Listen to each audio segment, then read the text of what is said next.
Hi friends, welcome to our channel. గుండె నిండా గుడి గంటలు సీరియల్ నెక్స్ట్ ఎపిసోడ్లో ఏం జరగబోతోందో ఈ వీడియోలో చూసి తెలుసుకుందాం.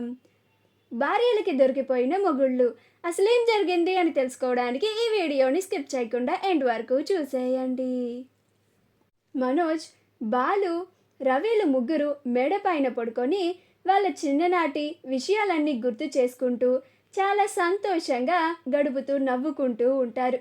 మీనా, రోహిణి, శృతేలు ముగ్గురు టీ తాగుతూ వాళ్ళ భర్తల గురించి చెప్పుకుంటూ ఉంటారు.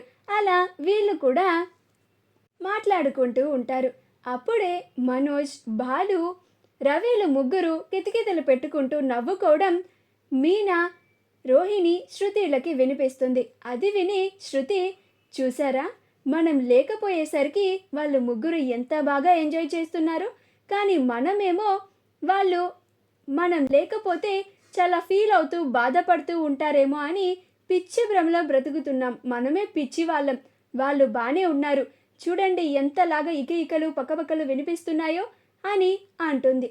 అప్పుడు రోహిణి, అవును శృతి, నువ్వు చెప్పింది నిజమే, వీళ్ళు ముగ్గురు ఒక చోట చేరి చాలా బాగా ఎంజాయ్ చేస్తున్నారు అని అంటుంది. అప్పుడు మీనా, అవునవును అని అంటూ ఉంటుంది. అప్పుడు శృతి, రేపు రవి సంగతి చెప్తాను, మీరు కూడా వదలకండి అని అంటుంది. అప్పుడు మీనా, ఊరుకో శృతి అని నవ్వుతూ ఉంటుంది. రోహిణి కూడా నవ్వుతూ ఉంటుంది. అలా వీళ్ళ ముగ్గురు చాలా సరదాగా మాట్లాడుకుంటూ చాలా సంతోషంగా ఉంటారు. మేడ పైన ముగ్గురు అన్నదమ్ములు కూడా చాలా సంతోషంగా గడుపుతూ ఉంటారు. అలా మరుసటి రోజు మనోజ్ నిద్ర లేచి వాళ్ళ గదిలోకి వస్తాడు. అప్పుడు రోహిణి, ఏంటి మనోజ్, రాత్రి చాలా బాగా నిద్ర పట్టినట్టుంది అని అంటుంది. అప్పుడు మనోజ్, అబ్బే అదేం లేదు రోహిణి, నువ్వు లేవని నీ గురించి తలుచుకుంటూ చాలా బాధపడుతూ నిద్ర కూడా పోలేదు తెలుసా, పైగా నువ్వు గదిలోకి వస్తే మళ్ళీ నువ్వెక్కడ కోప్పడతావన్న భయంతో మేడ పైన దోమలు కుడుతున్నా కానీ అలానే కూర్చుండిపోయాను అని అంటాడు. అప్పుడు రోహిణి, చాలా బాగా కవర్ చేస్తున్నావు మనోజ్ అని అంటుంది. అప్పుడు మనోజ్, ఇదేంటి రోహిణి, నేను నిజంగానే కవర్ చేస్తుంది తెలిసిపోయినట్టు కవర్ చేస్తున్నావని అంటుందేంటి అని అనుకొని, కవర్ చేయడం ఏంటి రోహిణి అని అంటాడు. అప్పుడు రోహిణి, మరి నిన్న రాత్రి మీ నవ్వులు నాకు వినపడలేదనుకున్నావా మనోజ్ అని అంటుంది. నేను లేకపోయేసరికి చాలా బాధపడతావు, నీ తప్పుని నువ్వు తెలుసుకుంటావు అనుకుంటే చాలా బాగా ఎంజాయ్ చేసినట్టున్నారు అని తిడుతూ ఉంటుంది. అవి వినలేక మనోజ్, దేవుడా ఏంటయ్యా నాకు ఈ బాధ అని అనుకుంటూ ఉంటాడు.